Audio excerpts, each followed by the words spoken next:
Mariana with Fresh Pair of Eyes. How are you guys? Good. How are you? So good. Good. So the show is mostly in Spanish, and even though it's set in Acapulco and that would be the main language there, a lot of times shows that air in the States, it will still mostly be in English. Why did you guys decide to make it as authentic as possible and for them to speak in their native language? We break all the rules, Ariana. We are rule breakers. And exactly for the reason you said, to be authentic. You know, there was a little bit of conversation early on in the show when we were making the pilot of like, should it be 30, 70, 40, 50? And we just decided at a certain point in season one, we're going to do what feels true to the world.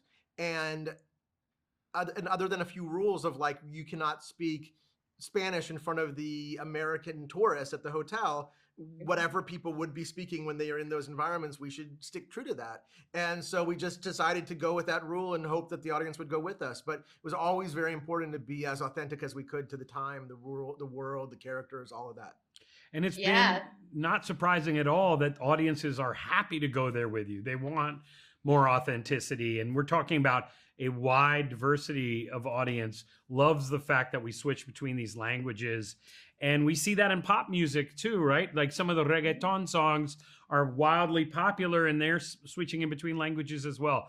People are ready for that, I think. And to Apple's credit, from minute one, too, they were also really big proponents of authenticity, and as were we. So it was nice to have partners that agreed with us and weren't trying to push it should be more English to satisfy the American audience. Yeah. Yes. I actually love it, and I don't speak Spanish at all. I just think it's funny that, like, I'll laugh at something, and I'm like, I feel like if I was with a Spanish speaker, they'll be like, why do you get the jokes so late? So I find it great. Also, our actors, too, when they talk to each other, they go back and forth from speaking in English or Spanish, or some kind of Spanglish, I think is another thing they do. So it is also very true to who they are as well. Yes. So I love the pool band. They need to be there forever. I hope they're there in present day. What was your favorite song that they covered this season, and how do you select the songs? Ooh, what a great question. You go favorite song first. Favorite song, I would say, oh gosh, that's such a good question. There's a amazing song that they pitch. They're trying to do a new store, and they sing Cold as Ice. And it's all an elaborate dance in service of doing an ice cream store. And it's so funny to me because as artists, we're constantly trying to wedge in our creativity when it's not even necessary. And they are the kings of like, gilding the lily. And so that was probably my favorite. And as far as how we pick the songs, it's Sam and I worked together on Zoe's Extraordinary Playlist before this.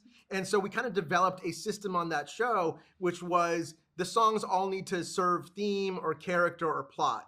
And it's like, I think the same thing on Acapulco, which is the songs that the characters are singing, that Augusto and Adriana, the pool singers, are singing, relate or connect in some way to what's happening in the moment. That's what's going on thematically in the episode. So when we get to a point in an episode where we're like, we need an Augusto and Adriana song here. What's going on in the episode? What is this about?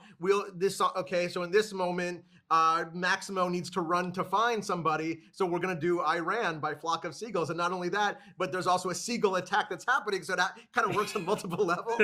And that's part of the fun of the show, is just always being able to pick the right song that goes with the moment. And then we have this great other team of music supervisors and then the performers that get to bring it to life. Yes. How is Hugo not aging? I know that is a very direct question, but and how are you going to deal with the eventual aging of Raphael? I spoke to him before. He's fantastic. He's essential to the show, but how is he the same age? That he's timeless. The man is just timeless.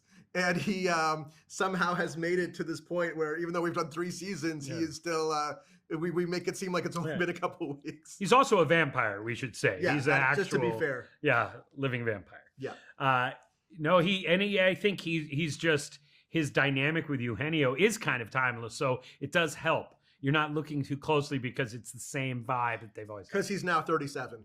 Yeah. Awesome. Well, thank you so much for taking time to talk to me. I can't wait to talk to you guys about this again and future projects. Thank you so much. Thank you. Awesome. Thanks. Bye.